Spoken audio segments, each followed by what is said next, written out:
Hello everyone. तो आज है 30th ऑफ जनवरी और इस सेशन में द हिंदू एडिटोरियल का वोकेबलरी कवर करते हैं। तो चलिए सेशन को स्टार्ट करते हैं। उससे पहले लाइक कर दीजिए और अभी तक चैनल को सब्सक्राइब नहीं किए हैं तो जल्दी से चैनल को सब्सक्राइब कर लीजिए। ये हमारा सोशल मीडिया है, इसका लिंक आपको वीडियो के डिस्क्रिप्शन बॉक्स में मिल जाएगा, तो जाके जल्दी से ज्वाइन कर लीजिए और जल्दी से कमेंट सेशन में एक बारी से जय हिंद लिख दीजिए ताकि सेशन को स्टार्ट किया जाए। तो आइए देखते हैं आज का इम्पोर्टेंट वर्ड। फर्स्ट वर्ड है एसटीडी। अगर एसटीडी की बात करें तो एक एडजेक्टिव है। तो वर्ड के साथ साथ हम लोग ये भी देखेंगे कि ये कौन सा पार्ट्स ऑफ स्पीच है, फिर उसका हिंदी मीनिंग, इंग्लिश मीनिंग और सिनोनिम्स, ये सारी चीज़ें इसमें कवर किया जाता है। और जहाँ भी ट्रिक बनता है कि वर्ड को कैसे याद रखना है तो वो ट्रिक भी हम बताते रहते हैं, ठीक है। तो चलिए देखते हैं इसके मीनिंग को। तो इसका मीनिंग हो जाएगा फेयरली फिक्स्ड, सपोर्टेड और बैलेंस्ड। मतलब कोई चीज़ जो क्या हो, फिक्स्ड हो या सपोर्टेड हो या बैलेंस्ड हो, यानी कि बैलेंस मतलब क्या होता है, संतुलित हो, तो उसको एसटीडी बोलेंगे। तो एसटीडी का सिंपली हिंदी मीनिंग हो जाता है नियमित, जो क्या हो, नियमित हो। अगर इसके सिनोनिम्स की बात करें तो सिनोनिम्स हो जाएगा स्टेबल, बैलेंस्ड, फिर्म या फिर फिक्स्ड। तो देखिए यहाँ पे आप देख सकते हैं कि ये पिक्चर में भी दिखाया गया है कि ये जो स्टोन रखा हुआ है वो दोनों साइड क्या है, बैलेंस्ड स्टोन है। यानी कि ये जो सिंबल दिखाया गया है किसका है, बैलेंस्ड का है, ठीक है। जैसे हम लोग कोई चीज़ तौलते हैं तराजू पे, तो वो क्या होता है, जब इक्वल होता है तभी हम लोग समझते हैं कि क्या है, बराबर है, ठीक है। यानी कि दोनों साइड बैलेंस्ड होता है तभी। तो एसटीडी क्या हो गया, एक एडजेक्टिव हो गया। एक बार साथ में रिपीट करेंगे और नोट भी करते रहेंगे जो भी वर्ड यहाँ पे कवर कराया जा रहा है। नोट नहीं कर रहे हैं तो वीडियो पॉज करके पेन पेपर लेके बैठिए और फिर नोट करना शुरू कीजिए। तो स्टेबल, बैलेंस्ड, फिर्म, फिक्स्ड, ये सब क्या हो जाएंगे, इसके सिनोनिम्स हो जाएंगे। तो देखिए वर्ड के साथ साथ जो इधर पिक्चर इंसर्ट किया जाता है उस पर भी ध्यान देना है, क्योंकि जो पिक्चर क्या करती है, विजुअलाइज कराती है आपको कि वर्ड को कैसे, मतलब कैसे समझ सकते हैं, वर्ड का मीनिंग क्या है। तो इसलिए जो भी रिलेवेंट पिक्चर होता है वो हम यहाँ पे इंसर्ट कर दिया करते हैं। तो आई होप आपको वर्ड समझ में आ गया होगा। बढ़ते हैं नेक्स्ट वर्ड की तरफ। नेक्स्ट वर्ड है कंटिजेंट्स। देखिए ये वर्ड आप कब सुनते होंगे, जैसे 26 जनवरी का जो परेड होता है तो उसमें ये वर्ड आपको सुनने को मिलेगा। अगर आप उसको अगर देखे होंगे फ़ोन में या सामने से कभी, तो कंटिजेंट्स की बात करें तो ये एक नाउन हो गया। इसका मीनिंग होता है a group of people sharing a common features forming part of a large group. मतलब एक ही तरह के लोग जो क्या कर रहे हैं, एक ग्रुप को ऑर्गेनाइज कर रहे हैं, ठीक है, और सेम जो फीचर्स है वो शेयर कर रहे हैं एक दूसरे के साथ, तो उसको क्या बोलेंगे, कंटिजेंट्स बोलेंगे। यानी कि जब देखेंगे कि अलग अलग सेना की टुकड़ी जो परेड करती है तो उसको कंटिजेंट्स बोला जाता है। जैसे आर्मी का कंटिजेंट्स हो गया, नेवी का कंटिजेंट्स हो गया, बीएसएफ का हो गया, तो इस तरह उसको कंटिजेंट्स बोला जाता है। इसका हिंदी मीनिंग दल होता है। क्या होता है, दल होता है। जैसे नौसेना दल, ठीक है, वायुसेना दल, तो इस तरह इसका मतलब कंटिजेंट से रिप्रेजेंट करते हैं दल को इंग्लिश में। सिनोनिम्स की बात करें तो ग्रुप हो जाएगा, पार्टी हो जाएगा, बॉडी हो जाएगा या फिर बैंड हो जाएगा, ठीक है। तो जो आर्मी की बैंड होती है, बीएसएफ की बैंड होती है, सारे वो क्या, उसको बैंड भी तो बोला जाता है। तो कंटिजेंट्स या बैंड बोल सकते हैं, ठीक है। तो कंटिजेंट्स यहाँ पे एक नाउन हो गया जिसका हिंदी मीनिंग दल होता है। ग्रुप, पार्टी, बॉडी या बैंड, ये सब क्या हो जाएंगे, तो इस वर्ड के सिनोनिम्स हो जाएंगे, ठीक है, जैसे आप यहाँ पे पिक्चर में देख सकते हैं, ठीक है। तो चलते हैं से थर्ड वर्ड की तरफ। थर्ड वर्ड है रिनोवेटेड। रिनोवेटेड की बात करें तो ये एक वर्ब है। रिनोवेटेड क्या है, एक वर्ब है। इसका मीनिंग होता है restore something old specially a building to a good state of repair. मतलब किसी चीज़ को रिस्टोर कर देना। जैसे मान लीजिए कि कोई पुराना किला वगैरह है जो बहुत पुराना हो चुका है, तो उसको फिर से उसका मरम्मत वगैरह करके फिर से ठीक कर देना, एकदम नए जैसे बना देना, तो उसको रिनोवेटेड बोलेंगे। यानी कि उसको रिपेयर कर देना, फिर से रिस्टोर कर देना। तो हिंदी मीनिंग क्या हो जाएगा, सुधारना, उसमें सुधार ला देना। जैसे मान लीजिए कि उसका दीवार वगैरह पूरा पेंट वगैरह झड़ चुका है, उसकी जो मतलब फिनिशिंग वगैरह है वो भी अच्छे से नहीं है, सब कुछ मतलब टूट के गिर चुका है, तो उसको सही से फिनिशिंग करके रंग पेंट करके एकदम नया जैसा कर देना, उसको रिनोवेटेड बोलेंगे। सिनोनिम्स की बात करें तो मॉडर्नाइज हो सकता है, रीस्टोर हो सकता है, रीडेकोरेट हो सकता है या फिर रीफर्बिश हो सकता है। तो रीफर्बिश वर्ड आप कब सुनते होंगे, हम आपको अभी बता रहे हैं। देखिए पहले यहाँ पे पिक्चर देख लीजिए।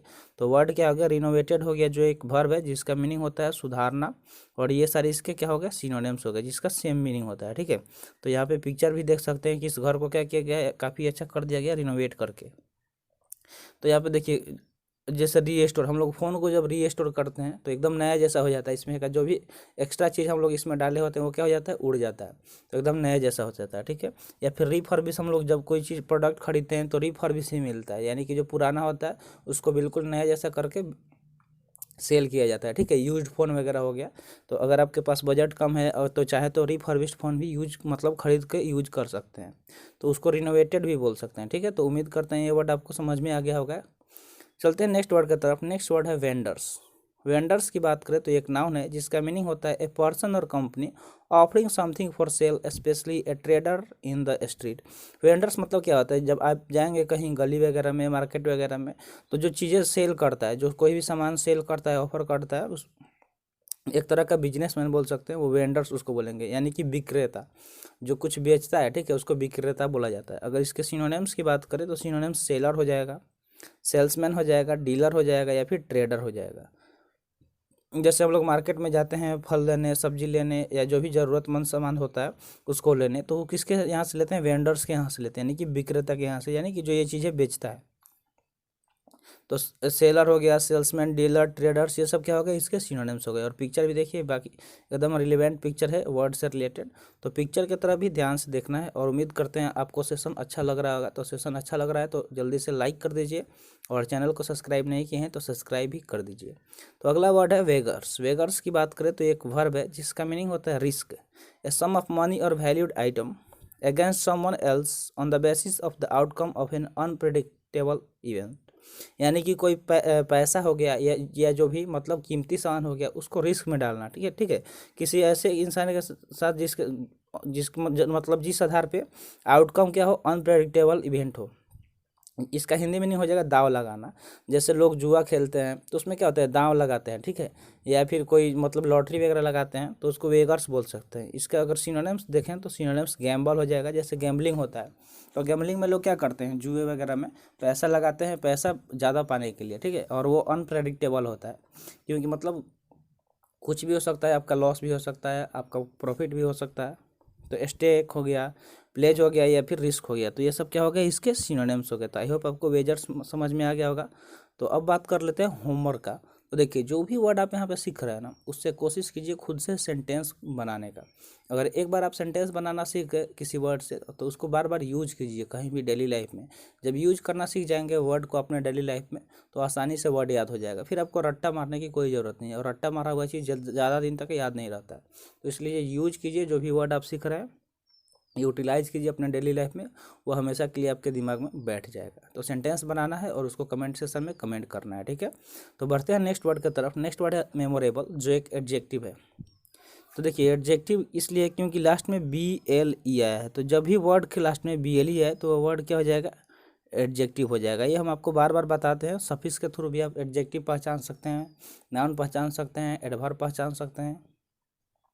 तो ये सारे जो भी ट्रिक बनता है कि कैसे पहचानना है, कौन सा सफिक्स आपको मतलब पहचानना है, तो ये हम आपको बताते रहते हैं वर्ड के साथ साथ, ठीक है। तो आप नोट करते रहिएगा। तो मेमोरेबल एक एडजेक्टिव हो गया, इसका मीनिंग होता है वर्थ रिमेम्बरिंग और easily remembered, specially because of being special और अनयूजुअल। मतलब कोई चीज़ जो क्या रिमेम्बरिंग हो, यानी कि जिसको हम लोग आसानी से याद कर पाएँ। तो मेमोरेबल मतलब क्या आता है, यादगार। जो चीज़ है मतलब कोई ऐसा जगह आप घूमने गए जो क्या हो, यादगार हो, हमेशा आप उसको याद करते हो। कोई ऐसी आपके साथ मतलब घटना हो गई जिसे आप हमेशा याद रखते हैं, कभी उसको भूल नहीं पा रहे हो, तो उसको मेमोरेबल बोलेंगे, यानी कि यादगार हो जाएगा। सिनोनिम्स की बात करें तो अनफॉरगेटेबल, कैची, हॉन्टिंग, या फिर इनडिलाइबल, ये सब क्या हो जाएंगे, इसके सिनोनिम्स हो जाएंगे, ठीक है। जैसे आप कहीं ऐसे जगह पे गए घूमने जहाँ आप जाना चाहते थे शुरू से ही, तो वो चीज़, वो पल क्या होगा आपके लिए हमेशा यादगार रहेगा, आप उसको हमेशा याद करेंगे कि हाँ मैं यहाँ पे गया था, वहाँ पे बहुत सारा एंजॉय किया था, बहुत मज़े लिया था ज़िंदगी के, तो उसको क्या बोलेंगे, मेमोरेबल बोलेंगे, ठीक है। अब बढ़ते हैं नेक्स्ट वर्ड की तरफ। नेक्स्ट वर्ड है सरियल। सरियल की बात करें तो ये एक एडजेक्टिव है, इसका मीनिंग होता है having the qualities of surrealism. अगर इसके हिंदी मीनिंग की बात करें तो हिंदी मीनिंग क्या हो जाएगा, अवास्तविक। मतलब कोई चीज़ जो क्या हो, अवास्तविक हो, यानी कि रियल नहीं हो, सरियल हो।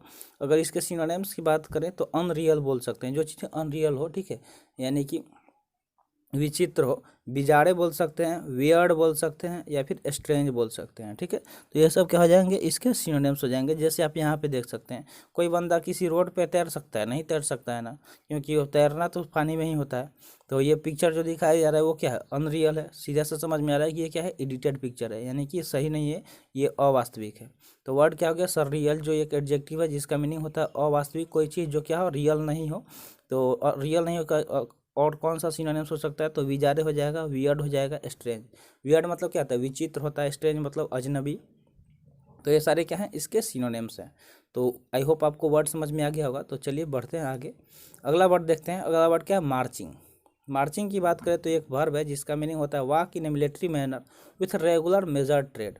जब हम लोग देखते हैं क्या, परेड वगैरह, तो उसमें जो आर्मी नेवी या जो भी फोर्सेस होती है वो जो परेड करती है वो कैसे करती है, एकदम मतलब मेजर्ड तरीके से, किसी का भी थोड़ा सा भी मिस्टेक नहीं होता है, सब एक जैसे करते हैं और देखने में काफ़ी अच्छा लगता है। तो उसको मार्चिंग बोला जाता है, यानी कि यातायात इसका हिंदी मीनिंग हो जाएगा। सिनोनिम्स की बात करें तो स्ट्राइड, वॉक, पेस, ट्रेड, ये सब क्या हो जाएंगे, इसके सिनोनिम्स हो जाएंगे। जैसे आप यहाँ पे देख सकते हैं ये क्या कर रहे हैं, जो भी यहाँ पे पर्सन दिख रहे हैं वो मार्चिंग कर रहे हैं। ठीक है, तो मार्चिंग क्या हो गया, एक वर्ब हो गया जिसका मीनिंग होता है यातायात। स्ट्राइड, वॉक, पेस, ट्रेड, ये सब इसके क्या हो जाएंगे, सिनोनिम्स हो जाएंगे। अब देखते हैं नेक्स्ट वर्ड। नेक्स्ट वर्ड क्या है, विजिल।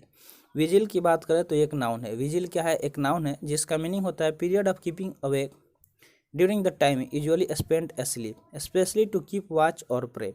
यानी कि जब मतलब किसी चीज़ का रखवाली करना, देखना, ठीक है, जब लोग सो रहे हो तो उसको विजिल बोलता है, यानी कि नज़र रखना किसी चीज़ पे। इसका हिंदी मीनिंग हो जाएगा प्रदर्शन। अगर सिनोनिम्स की बात करें तो वॉच हो जाएगा, सर्वाइलेंस हो जाएगा, लुकआउट हो जाएगा, या फिर ऑब्जर्वेशन हो जाएगा। जैसे जो वॉचमैन होता है वो क्या करता है, नज़र रखता है कि कौन आ रहा है घर में, कौन जा रहा है बिल्डिंग में। ठीक है, तो उसको विजिल भी बोल सकते हैं, उसके लिए विजिल वर्ड भी यूज कर सकते हैं, जिसका मीनिंग होता है नज़र रखना। प्रदर्शन भी हो सकता है इसका हिंदी मीनिंग, तो घबराना नहीं है कि हाँ ये प्रदर्शन क्या हो जाएगा। तो विजिल मतलब होता है नज़र रखना, किसी चीज़ को देखना। जैसे हम लोग सीसीटीवी कैमरा यूज करते हैं, तो सीसीटीवी के कैमरा जहाँ रहता है वहाँ पर लिखा रहता है ना कि you are under CCTV surveillance, यानी कि आप क्या है, निगरानी में है किसी चीज किसके, तो सीसीटीवी कैमरा के। तो विजिल मतलब प्रदर्शन, निगरानी, ये सब हो सकता है। वॉच, सर्वाइलेंस, लुकआउट, ऑब्जर्वेशन, ये सब क्या हो जाएंगे, इसके सिनोनिम्स हो जाएंगे। नेक्स्ट वर्ड है थॉरो। थॉरो की बात करें तो एक एडजेक्टिव है जिसका मीनिंग होता है complete with regard to every detail, यानी कि कोई चीज़ जो क्या पूरे डिटेल से कंप्लीट हो, पूर्ण हो, उसको थॉरो बोलेंगे, यानी कि पूरा। इसका हिंदी मीनिंग क्या हो जाएगा, पूरा हो जाएगा। सिनोनिम्स की बात करें तो रिगोरस, एक्सहॉस्टिव, मिनट, डिटेल, ये सब इसके क्या हो जाएंगे, सिनोनिम्स हो जाएंगे। तो वर्ड क्या हो गया, थॉरो, जो क्या है एक एडजेक्टिव है जिसका मीनिंग होता है पूरा। रिगोरस, एक्सहॉस्टिव, मिनट, डिटेल, ये सब क्या होंगे, तो इसके सिनोनिम्स हो जाएंगे। तो आई होप आपको समझ में आ गया होगा सारे वर्ड, बिल्कुल बेहतरीन तरीके से आपको समझाया जाता है।